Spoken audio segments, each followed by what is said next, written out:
প্রবাহিত, সেখানে সে চির সুখে থাকবে অনন্তকালের জন্য। দুনিয়া শুরু আছে, শেষও আছে, আর পরকাল শুরু আছে, শেষ নাই। তাহলে ওই শান্তি সুখের জন্য আমাদের প্রথম কি ঈমান আনতে হবে। আজকে আপনাদের সাথে সেগুলো বলবো না, আরেক সময় বলবো। ঈমানটা কি সেটা আপনারা জানেন, তারপরও আমরা রিপিটেডলি আপনার সন্তানকে আপনাদেরকে বলবো। আর সৎ আমল কি? ভালো কাজ, উত্তম কাজ। সৎ আমল মানে ভালো কাজ, উত্তম কাজ।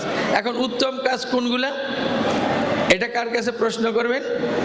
এইটাও আপনি আমার যে সংবিধান, জীবন বিধান, কোরআনের কাছে জিজ্ঞেস করতে হবে সৎ কর্ম কি কি। কোরআন আপনাকে বলে দিবে সৎ কর্ম কি কি। ধরেন প্রথম একটা সৎকর্মের কথা বলি।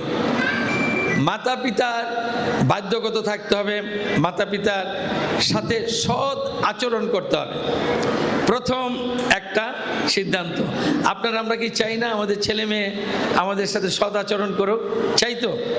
দেখেন আল্লাহ প্রথমটাই দিয়ে দিয়েছে যে মাতা পিতার সাথে সৎ আচরণ করতে হবে সন্তানকে। তাহলে এইটা একটা সৎকর্ম। বলছে প্রতিবেশীর সাথে সৎ আচরণ করতে হবে। এরপরে আপনার অভাবগ্রস্ত অবস্থায় এবং স্বাবলম্বী অবস্থায়